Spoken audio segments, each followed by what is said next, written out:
Okay. Hi, everyone. Thank you for joining ASA Statistics in Marketing Section Data Science webinar. If you are not a member of ASA Stats in Marketing Section, please consider joining us as a member. And ASA has incredible resources about statistics and data science. As a member of Marketing Section, you will have the opportunity to learn and also network with other scholars and practitioners in data science in marketing. You can go to scientistcafe.com, which is the website I'm showing here, for a link to our section. You can sign in or register as a member from ASA website. You can also see more detail about the talk. There's a list of our previous talks and recordings. If you are interested, you're welcome to check them out. You can submit your question using the chat function on YouTube. Today, we have Professor Ethan Ting talk about a new randomization method for conducting networked experiments. Ethan is an assistant professor at the University of Cincinnati. He earned his PhD degree in applied mathematics and statistics from the Johns Hopkins University. So without further ado, I will turn it to Ethan.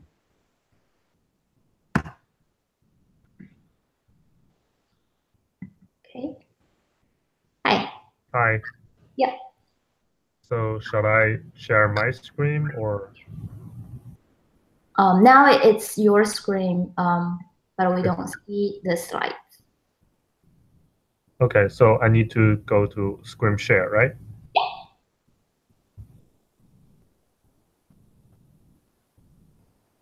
For the audience, if you can't hear clearly or if you have any question, just let me know. If the window gets stuck, you probably need to refresh the browser.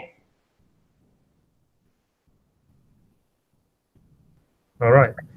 Yep, perfect. All right. Hi, everyone.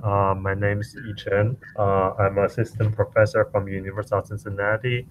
Thank you for coming to this online talk. This is actually a very new experience for me too. So I'm very looking forward to it.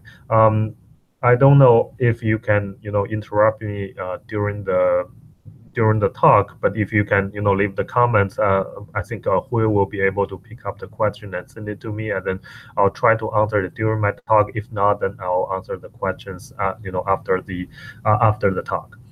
So today the title of my talk is randomization for network experiments using random dot product graph, and this is a joint work with Professor Carrie Pripp from Johns Hopkins University. So let's get to it. So here, this is outline of my talk. I will first, talk about the, some background information. What is a network experiment? What kind of things to be, cautious when conducting network experiments, and also some traditional methods that we have developed. And then I will, introduce our framework, which is using, random dot product graph as a, framework or as a model for the networks, and then introduce what, some of the property of random dot product graph, and then talk about how do you analyze such a graph, RDPG graph, and then I will introduce the the core methodology, which is embedding adaptive randomization. This randomization will basically generates a more efficient estimate for the average treatment effect in the network experiments, and I will also discuss its analytical properties and then comment on the computational advantages. And using the proposed method, I will talk about some numerical results and then save the conclusion to the end. So first of all, in almost any experiment, any clinical trial, causal inference, any design of experiment, the randomization is almost always the most important part. It's considered almost like a golden rule for evaluating a treatment effect, right? So For example, when you have two treatment 1, treatment 2, you want to know, the advantage of treatment 1 over treatment 2, then the most intuitive way to do it is by doing randomization. So suppose you collect, say, n patients or n units, right? You just randomize them into treatment 1 and treatment 2, with the treatment assignment being denoted as TI in this formula. And then a natural estimate for the treatment effect between treatment 1 and 2 would be just tau hat shown in the slides, right? So tau hat basically is the the sample mean differences between the treatment 1 and treatment 2. So here, this TI equals 1 when you get to when the unit is assigned to, say, treatment 1, and then equals to 0 when you assign it to treatment 2. And then here, Y is the so-called outcome variable, which indicates, the measure of, say, the patient's intervention effect after the treatment is done. So here, the tau hat is basically a difference in sample mean. So this tau hat is traditionally called average treatment effect, and it's been working great. However, tau hat has one of the drawback that tau hat has is that it cannot deal with the imbalancing covariate very well. So what is sort of the imbalancing covariates? Say, for example, suppose you have, let's say, n patients, right? And then you randomize them into, say, 2 treatments. And then just accidentally, the first treatment group is predominantly male, and then the second treatment group is predominantly female.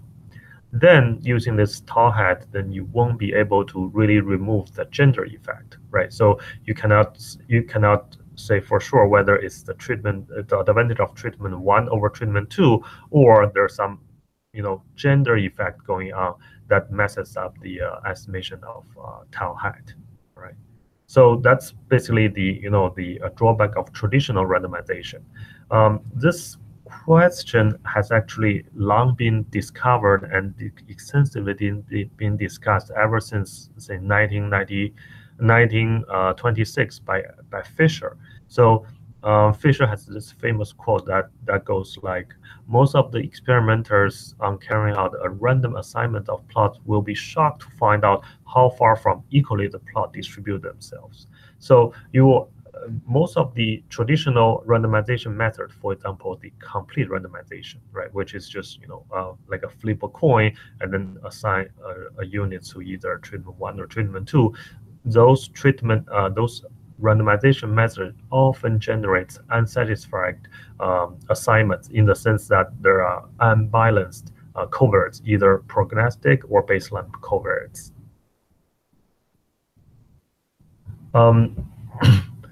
But why do we want to have the covariate balance? So here, this is a list of the advantage of covariate balance, right? So obviously, if you have covariate balance across treatment groups, you're gonna improve your estimation accuracy, and also it also increase the efficiency for inference. For example, it removes the bias and increase the power if you were to do, say, hypothesis testing, right? So those are the obvious advantage of having a balanced covariates across treatment groups.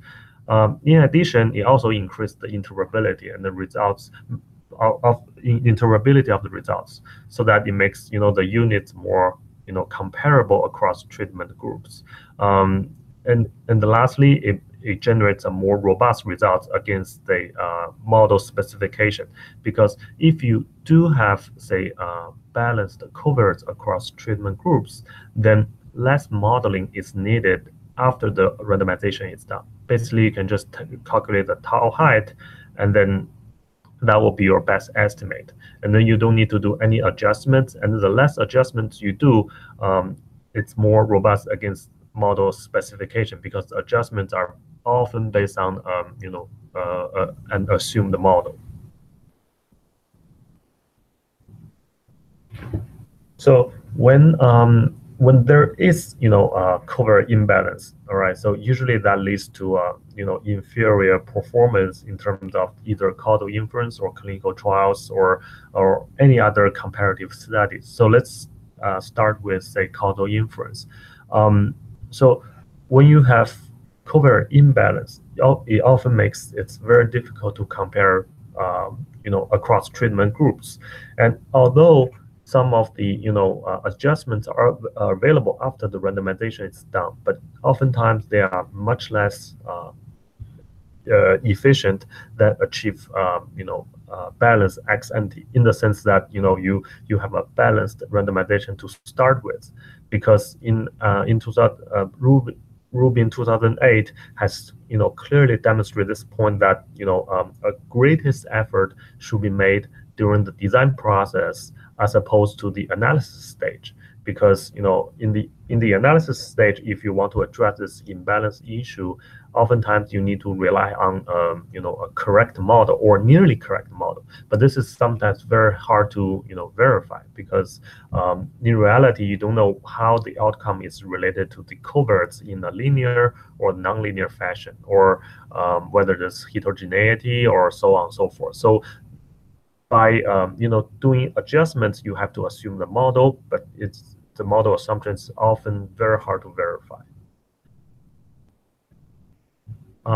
Similarly, in the clinical trial area, the same thing, the same phenomenon persists. That is, if you have covariate imbalance for, say, two drugs, like drug A, drug B, then oftentimes the covariates are correlated with outcome. For example, the age, gender, or like a blood pressure, height, and weight, and those covariates usually are correlated with the outcome, and then it makes the inferential task incredibly hard. And again, you can use adjustments, for example, regression adjustments, but those are again very easily lead to biased estimate, because the assumptions are hard to verify. So those are, so far I've talked about the causal inference and the clinical trials, right? But in the recent days, there are actually more and more other types of experiments. So for example, recently there's something called the Crosssource internet experiment, where researchers can recruit workers from an online labor market, for example, like Amazon.com, and then into their experiment. So in the recent study, some of the researchers have recruited workers to label the tumor cells in images, and then because of the the platform, the easily accessible platform, the scale of the studies are often very large. For example, for the recent study, using workers from Amazon to do tumor cell labeling, I think the number of workers they recruited is about 3,000, and then each workers come with very complicated covariate structures, like their buying history, their all kinds of geographic locations, and the personal information. So the scale of the experiment are getting larger and larger, right? And what's even more is that more recently there's the experiment called a network experiment, right? So in all of those experiments, the covariate balance is play an important role in guarantee the the credibility of the results. So now, without further ado, let's move take the notion of covariate imbalance and then move it into the so-called network experiments, right? So you can think of this network experiments just like a more like an extension of the traditional clinical trial or traditional causal inference, except this time it's conducted under a network structure. So here, this is sort of a very simple introduction of the network experiment. So basically, it's the experimentation or experiment that conducted in the context of social network, social media platform, or online advertising, right? And what makes network experiment much harder than the rest is that because of the network structure, right? the network structure imposes some presence of the connections between the units, right? So in this network experiment, each unit basically can be considered as one node or one vertex in the network, right? But because of the structure of the network, all the nodes or the units or vertices are actually connected and correlated, right? So in this case, it makes the the inferential task much more difficult. But still, our goal is still to estimate the the average treatment effect as our ultimate inferential task. So we're still interested in estimating the average treatment effect. But this time, it's just that we have to somehow take into consideration of the correlation across different among different units, right? So in this talk, our goal or our objective is mostly to design a treatment assignment procedure in the randomized experiment in the network structure, so that we can minimize the the interference or the effect of the correlation among outcomes in the network. So we are still trying to come up with the randomization procedures, but in the network settings, so that we can still estimate the average treatment effect reasonably well. So in this network experiments, usually there are two sort of major settings. One setting is called the network interference, which is the case where outcome of a specific unit I is a function of the treatment received by unit I, but also the treatment received by other units who are neighbors of unit I. So for example, unit I received, say, treatment 1, right? But unit I also has a neighbors through that network structure, say a group of units. So the outcome of unit I is not only the function of the treatment unit I receives, but also the treatment that the units that are connected with unit I receives. So this is called the network interference, and that basically makes the problem much harder. And another settings is called the network correlated outcome, which is slightly simpler than the first one. So what this says is that in this case, in the second case, the network actually informs a correlation among all the outcomes, but the outcomes of the ith unit is only a function of the ith unit's treatment and also ith unit's covariance, but also the covariance of other units who are a neighborhood of ith units. So the difference between, say, those two sort of settings is that for the network correlated outcome settings, the outcome of unit I does not depend on the treatment that the neighbors of unit I receive. So this is slightly simpler situation, and this is also what we are focusing, at least in this talk. So the setup that we have is basically like this. So here we propose a model-based framework. Usually, in causal inference or in clinical trial, there's model-based, there's design-based. So in this talk, we are mostly focused on the model-based framework. So here, consider, say, we have n units from an undirected network G. So this G basically you can consider as a social network, and then you have n units on the social network, and then we would like to conduct an experiment using those n units. So this network G can be totally represented by n by n symmetric adjacency matrix A. So this A is basically a binary matrix where it takes 0 or 1, and 0 means the two vertices or two nodes are not connected, and 1 means the two nodes are connected. So that's why it's a symmetric, and it's called the adjacency matrix. So under these settings, we can first assume that for each unit I, the xi represents the covariance of unit I, right? So without we can just simply assume that this this covert follows just say a normal distribution. Okay, and then we can further define for each unit I, we can define its neighborhood Ni as basically the index set of all the units who are directly connected to the ith unit. So I don't know if you can see my cursor. So this is basically the definition of Ni, the neighborhood of the ith unit.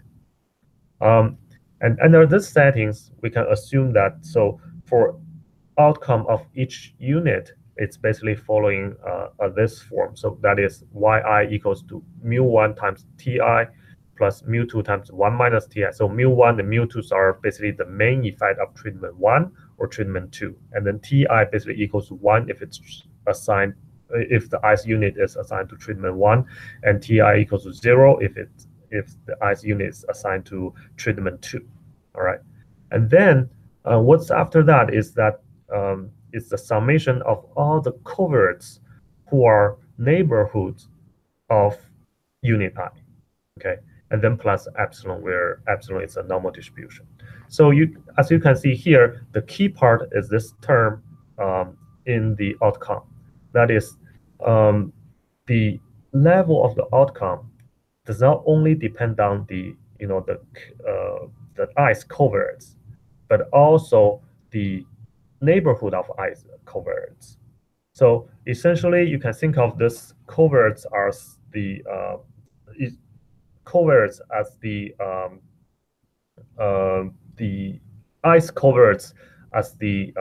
the age, income, height, and weight, and so on. But the network structure Ni, you can also think of it as the attribute of the ith unit, right? So in order to make a better estimation for say mu1 minus mu2, that is the treatment effect, right? What we want to do is we want to make sure that the Ni is evenly distributed across different treatment groups. That is, you want to make sure that after the randomization assignment, you want to make sure that the units assigned to treatment 1 and units assigned to treatment 2 are similar, not only in terms of the coverts, but also in terms of their structures in the network. For example, if you have, say, a few units that have high degree, that is, it has a lot of edges connecting to it, then you want to evenly distribute them across different treatments. Also, if there are clusters of units that are highly connected with each other, then you want to basically evenly divide them into 2 pieces and assign them to treatment 1 and treatment 2. So basically, this formula indicates that you want to make sure that your randomization not only evenly distribute the the coverts across different treatment groups, but you also want to make sure that the units structures are evenly distributed across different treatment groups. So that's basically yeah. So here xj can be of different scale, like xj can be for education, has the degree, or don't have the degree, or it can be age. Then that will be like from maybe 20 to 60, those kind of different scale, right? Right. So X can be considered as basically the covariance of each unit. Say like you said, the age or even say height and incomes and so on and so forth.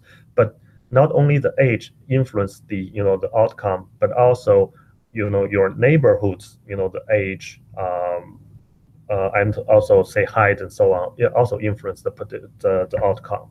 So that's why you want to make sure that not only xj's are evenly distributed across treatment groups, but ni's are also evenly distributed across treatment groups. And do we need to scale the different x, because income may be a much bigger number than age? Yes, but here I'm just simply assuming, say, a univariate case where you only have, say, one covert and all the coverts are on the same scale. So here, so this xj, this j is really j is the subscript for the unit j's.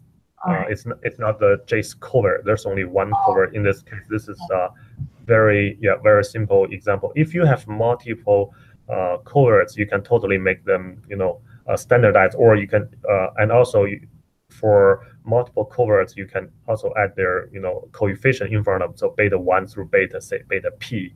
So if you have p covariates, right? Cool. Yeah. Thank you. All right.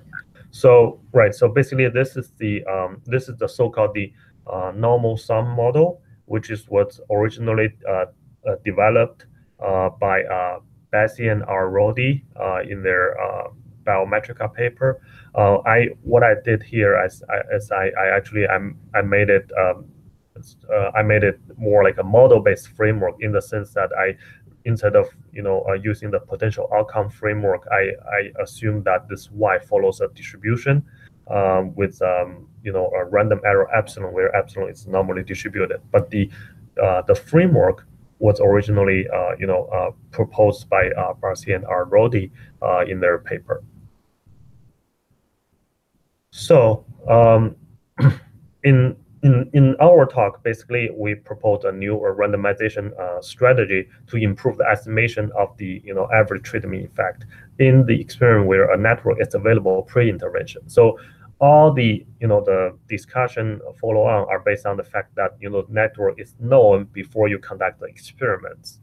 There's whole another literature on how to if you only know part of the network, or if you want to infer the network structure, what would you do adaptively? But here we are just assuming that the network is known.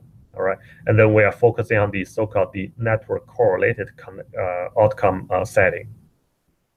And the basic idea of our method is just that we found out that there are quite a few assignments that are problematic, in the sense that the covariants are unbalanced. Not only the covariants are unbalanced, and then the NI, the network structures are also unbalanced across treatment groups. So with our new method, basically develops an algorithm to identify a few assignments that avoid those problematic settings. So that's basically the idea. All right. So now let's move on to the the actual model. So the model that we assume here is called a random dot product graph, which is a latent position model. So this is a quite general framework. So let's just take a quick look at what RDPG is. So suppose you have a distribution F on a subspace of Euclidean space with D dimension. And suppose all the elements on the subspace X and Y's, their inner product is between 0 and 1. Okay, and then we can just assume that suppose their X1 through Xn IID follows F distribution F, and then the n by n matrix P is basically X times X transpose, where this X is basically all the xi's stacked side by side. So basically this xi or x1 through xn's are d-dimensional vectors, and then this boldface x is n by d matrix, where each row represents one xi. All right, and then the p, which is boldface x transpose, basically is a n by n matrix where each element is between 0 and 1.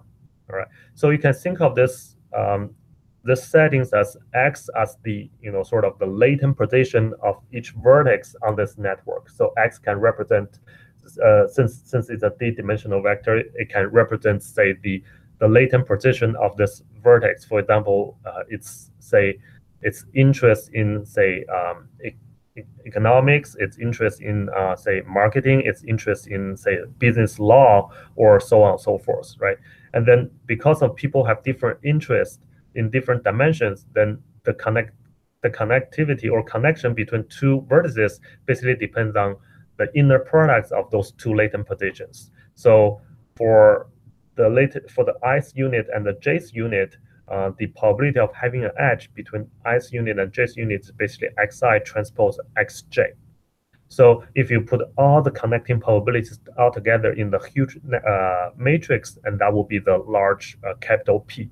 All right. So here, the problem here is that this xi's are latent positions, so we do not really observe x, right?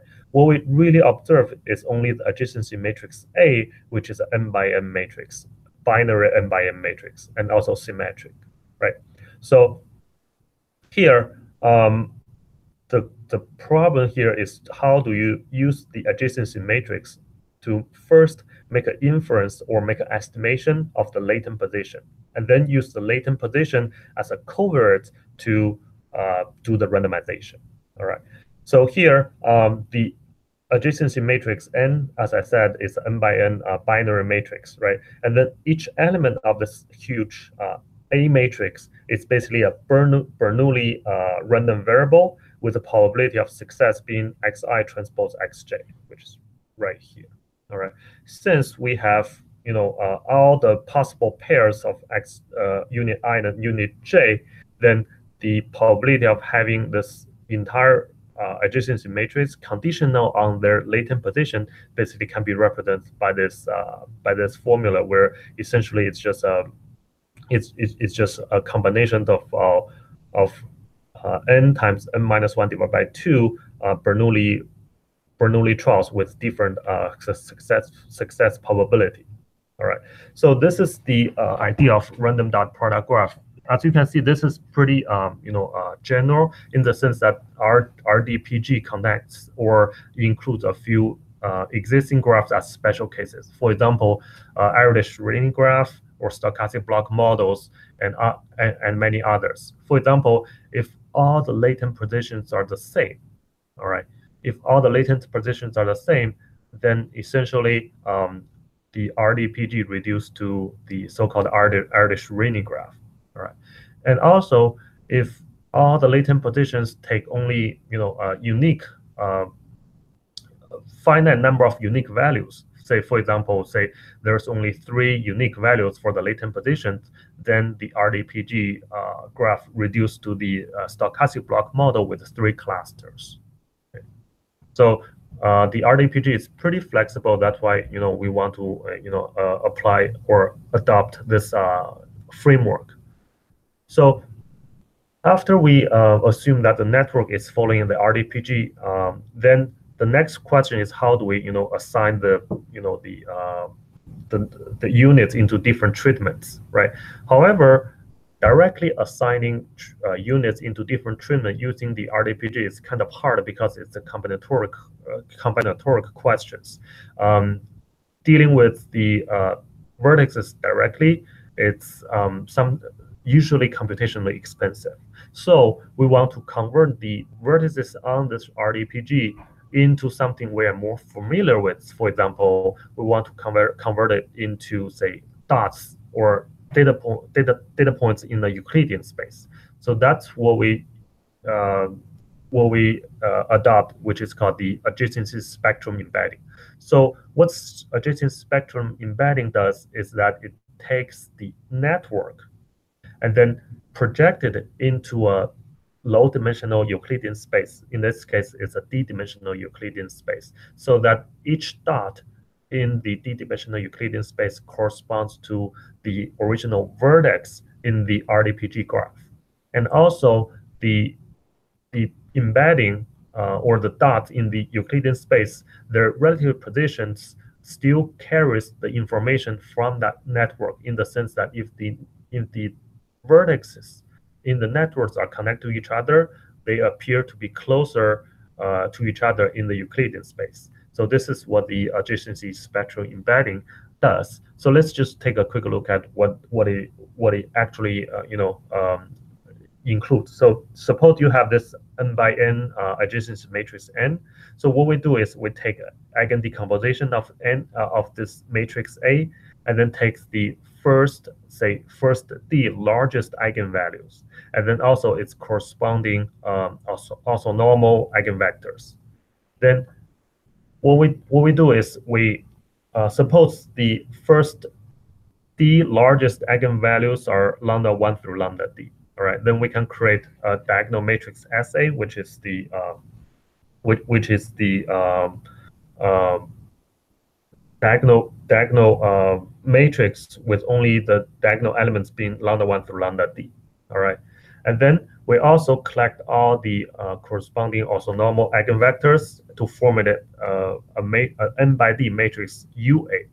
All right, then our spectrum adjacent spectrum embedding of the matrix A into the RD is essentially the UA times SA to a half.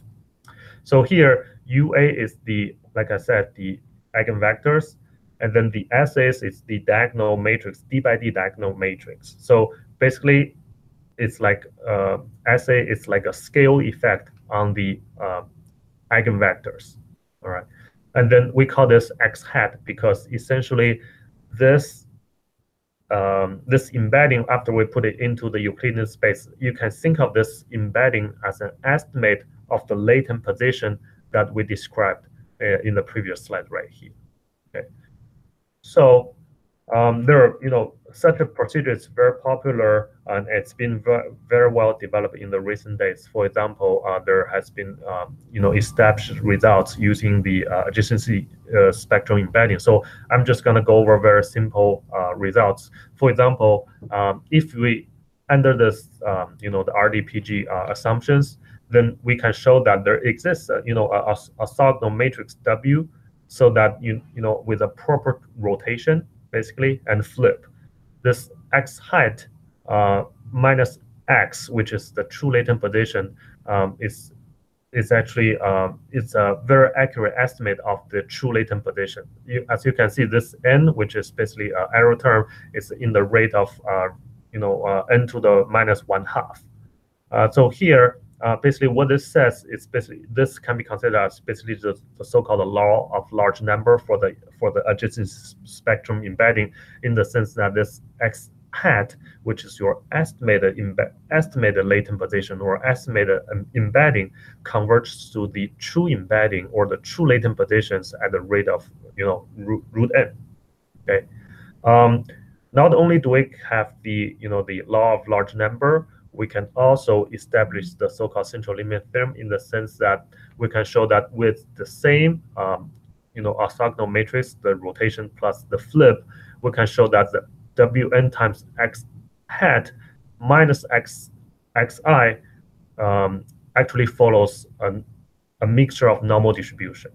Okay, so here again, this Xi is the estimated or the embedding of the ith unit, and then the Xi is the true latent position of the ith unit.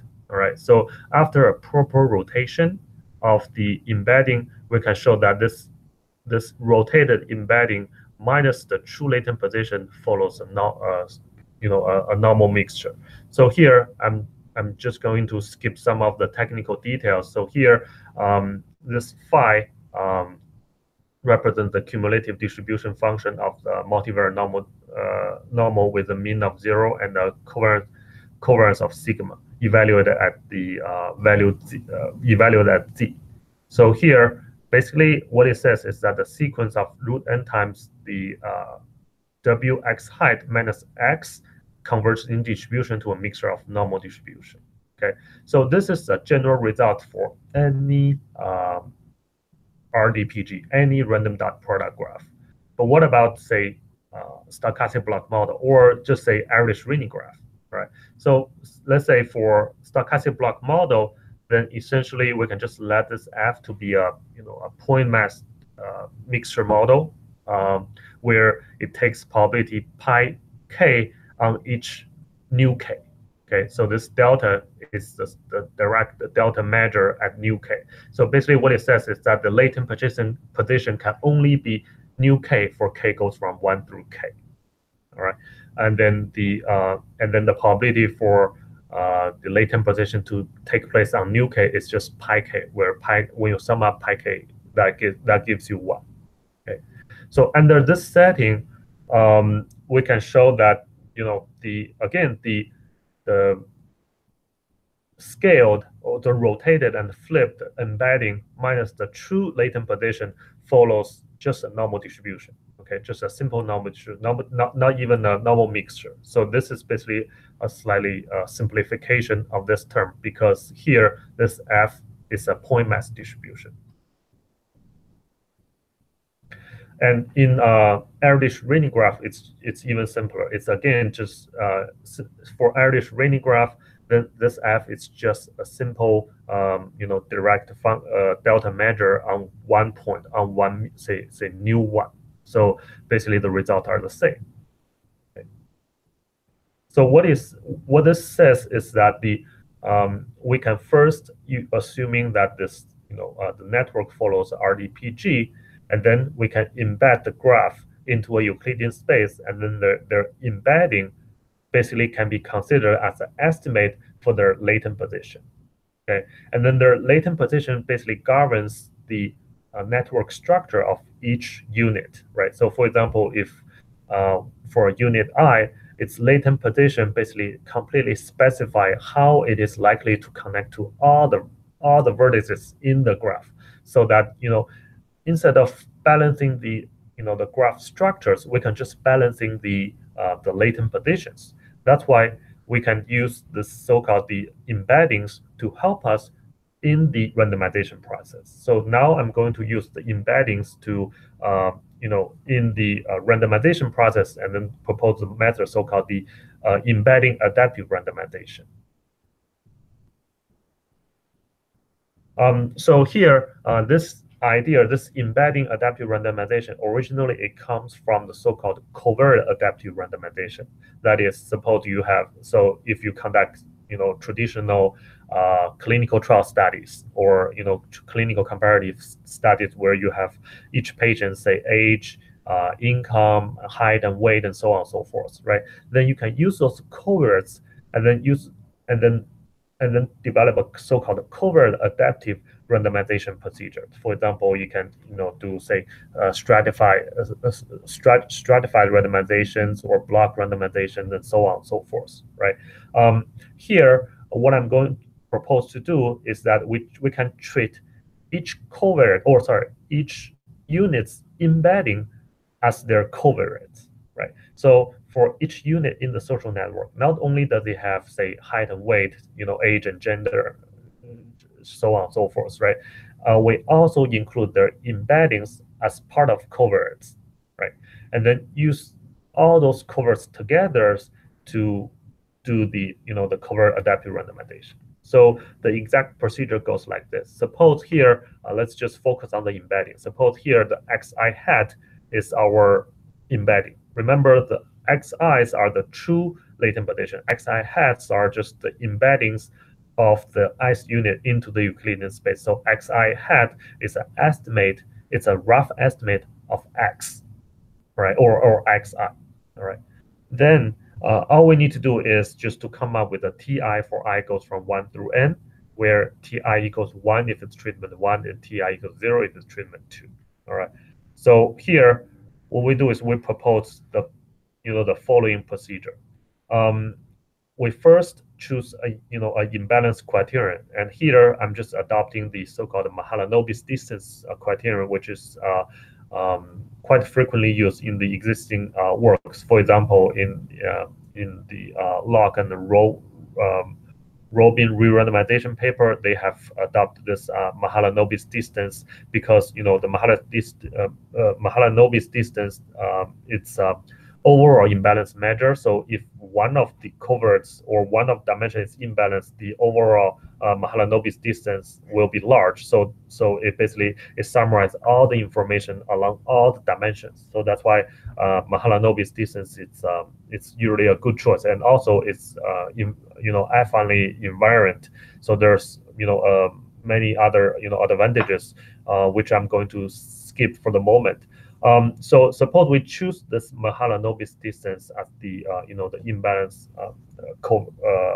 criterion. All right. Then what we're going to do is, next we're going to take all the vertices going from, say, vertex 1 to vertex n. All right, and randomly put them into a sequence. And then what we do is we are going to assign each pair of the units at a time. All right. So here, suppose I just put all the units embeddings in a sequence from x1 hat all the way to xn hat, right? Then I take the first pair x1 hat, x2 hat, and then we assign it, say t1 is equal to 1, t2 equal to 0. So that's just initialization, all right? And then for any next pair, all right, suppose now we're at step I. So we take the 2i plus 1s and 2i plus 2, those two units, that forms a pair, right? And then I can calculate the potential Mahalanobis distance if the first one in the pair is assigned to treatment 1 and the second one is assigned to treatment treatment 2, and then also vice versa. So basically I can flip the treatment assignments and then calculate the potential Mahalanobis distance. Okay, so obviously one is going to be smaller than the other, right? So what we're going to do is I compare those two potential Mahalanobis distance, which is created by flipping the the randomization assignments. All right, and then if the first scenario, that is right here, if the first unit assigned to treatment 1, second unit assigned to treatment 2, that assignment leads to a smaller potential Mahalanobis distance, then I will assign those two units in this way with a higher probability of Q, where this Q is between 0.5 and 1. All right. On the other hand, if the other scenario generates a low Mahalanobis distance, then I will assign that scenario or that randomization with a higher probability. Okay. So basically, this is like a flipping a biased coin randomization. All right, where this bias is favored towards the lower potential Mahalanobis distance.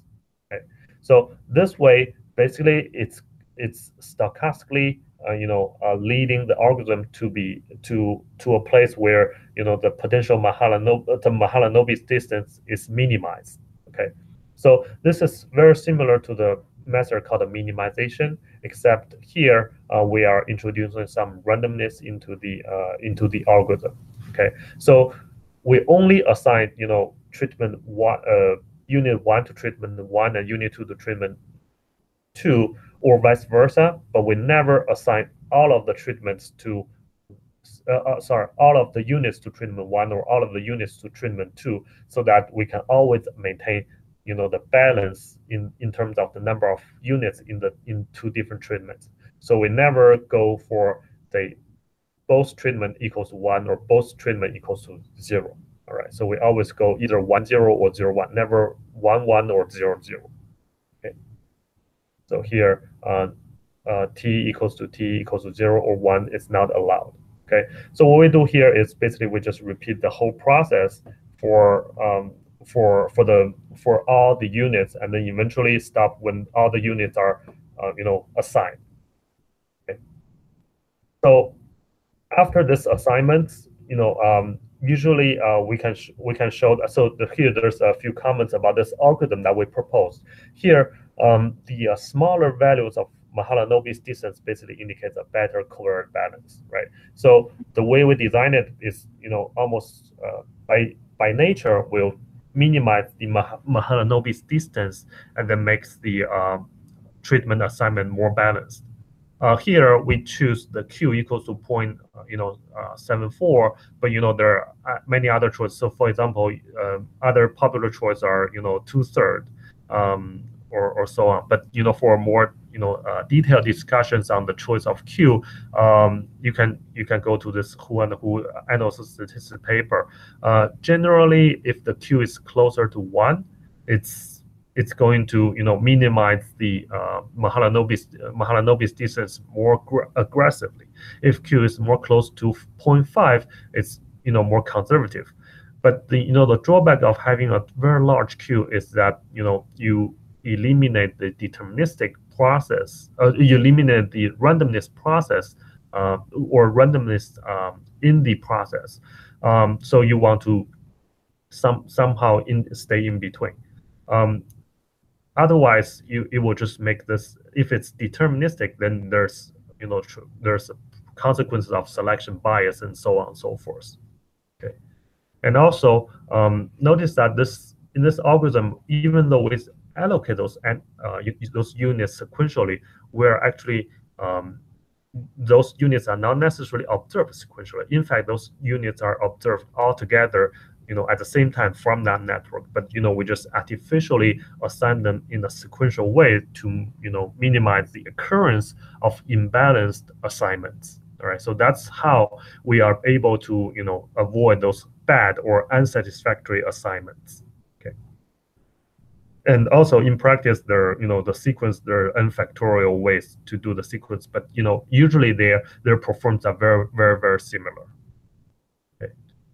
Here there's some properties of this embedding adaptive randomization. So we actually will be able to show that if the xi hat is a multivariate normal distribution, then the Mahalanobis distance actually converges to 0 at the rate of 1 over n, which is very fast. Notice that this xi hat does follow a multivariate normal distribution because of our previous result based on the the random dot product graph, especially for average Rayleigh graph for stochastic block model graph. Okay.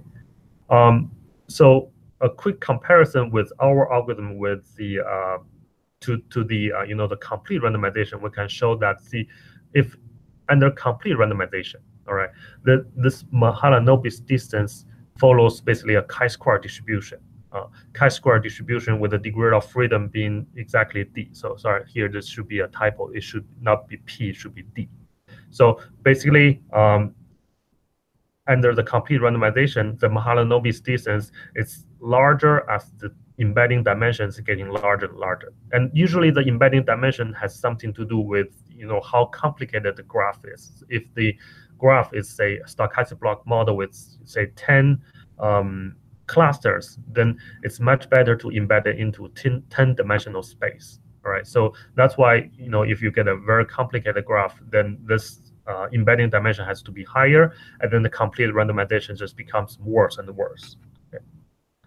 On the other hand, our proposed method actually converts to 0 at the rate of 1, which means the more units, the better. And also, this shows the advantage of a proposed method and the large n. Right? Some people may argue that for a large number of cohorts, you don't really need the the randomization. That's actually not true, because in the Don Rubin's re-randomization paper, he has explicitly argued that the sample size or the increased sample size does not solve the imbalance problem, because as the sample size increases, all right, your confidence interval becomes narrower, and then the standard error and everything becomes narrow at the same rate. So it's still very sensitive to the imbalance of the coverts. So the sample size does not really solve the problem of imbalance. It doesn't mean that when you have more and more units, your imbalance can be ignored. That's actually not the case. Actually, your confidence interval or standard errors actually becomes more sensitive to covert imbalance if you have one. So here, I think I'm just gonna skip some of the properties and then jump into some very simple numerical results. So here, we have just tried two very simple graph models: the average Rayleigh graph model with a connected probability of 0.1, and then stochastic block model with three clusters. And then what we did here is we even simpler the data generating process, in the sense that we assume that this y basically equals to mu1 ti plus mu2 1 minus ti, which is the the main effect for treatment 1 and treatment 2. And then in the third place, we just replace the the coverts for all the units with just aij. All right, so which means if the ith unit is connected to say a few units in the network, then I just basically here, this term basically is just counting how many neighbors this ice unit is connected to, okay? And then plus the epsilon, which follows a normal standard normal distribution. Here, we assume that this, the main effect for treatment 1 is 100, main effect for treatment 2 is 50, so that the average treatment effect is just 100 minus 50, which is 50. All right, so we use a sample size of 100, embedding dimension equals to 3, which matches the stochastic block model.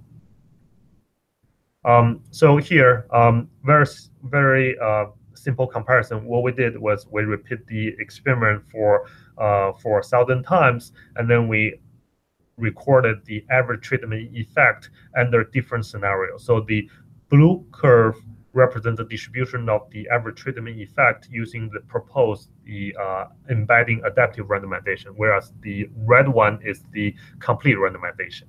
So the true treatment effect is really 50. So as you can see, the blue curve is much more concentrated around 50 than the the red curve, right? Which demonstrate the advantage of the proposed method. Basically, since it can reduce the imbalance across different treatments groups,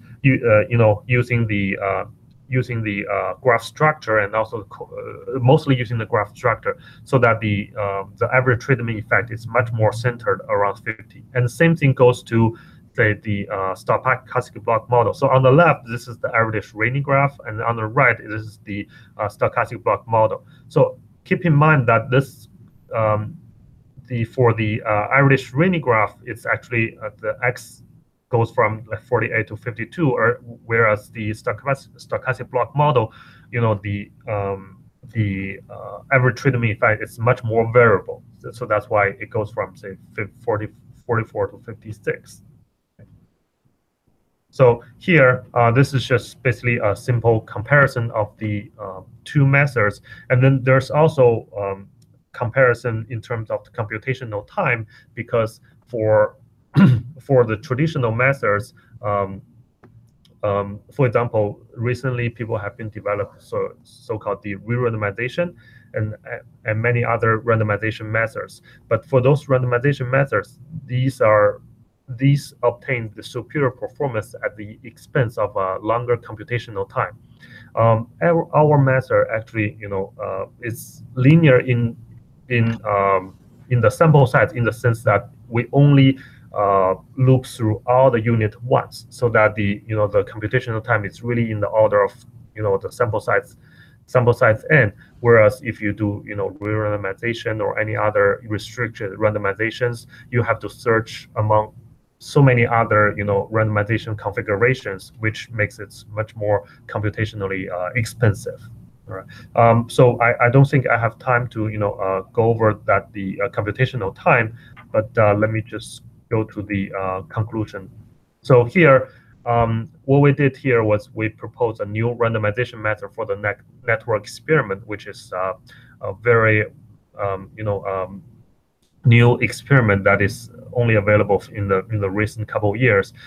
So our method is particularly suitable for a large number of units, and then also potentially for a large number of clusters, because as we demonstrated, as the number of clusters in the network increases, our method will be able to adapt those structures, and then put it by making the embedding more informative to those clusters.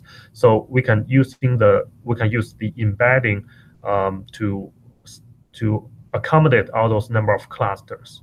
And also we show some analytical properties of our proposed method, and our method also shows some computational advantage over the existing ones. For example, for re-randomization, and also the re-randomization or restricted randomization. All right, so that's pretty much the end of it. So let me know if you have any questions. Thank you very much. So here, this is a list of the references we mentioned in the talk. Thank you very much. It's a very good introduction. For the algorithm, for example, if we have 100 nodes, then we will have 50 pairs, right? Right. And then for each pair, we could have like 1, 0, or 0, 1. And then the total possibility will be 2 power 50. You have to calculate the distance for all the 2 power 50 possibilities. That's a lot of information. Not really, because so here in this slides, basically what we do is for the second pair, after we after we calculate the two potential Mahalanobis distance, all right, then we assign, say, treatment 1 for unit 3 and treatment 2 for unit 4, and then we move on to the next pair, and then we calculate another two potential Mahalanobis distance. So if we have, say, 100, say, units, right, we only calculate say 100 potential Mahalanobis distance. Okay, Because, so right, it's aggressive, like it's greedy. right. So basically, so for 100 units, then there's, say, 50 iterations, right? Okay. And then for each iteration, we only calculate two potential Mahalanobis distance. So this is this is a sequential procedure, and then we don't go back. So once we assign these two units, and then we move on to the next, we move on to the next. We never go back and change the previous assignment. But I'm sure you could, but that just complicates the the asymptotic properties and so on. And it also makes this more computationally demanding. But what we propose here is just just loop through all the unit once and exactly once. Okay, cool. Right. Since we don't have too much time left, can you share us the slides so people can Yeah, look sure. at if they are interested, and also maybe some material about the schizophrenia network, those kind of knowledge. Okay. People Totally. from this area. Thank you. All right. Thank you. Thank you, everybody, for joining us. And thank you, Ethan, for the great talk. Thank you. Thank you for having me. Good day, everybody. Bye. All right. Bye.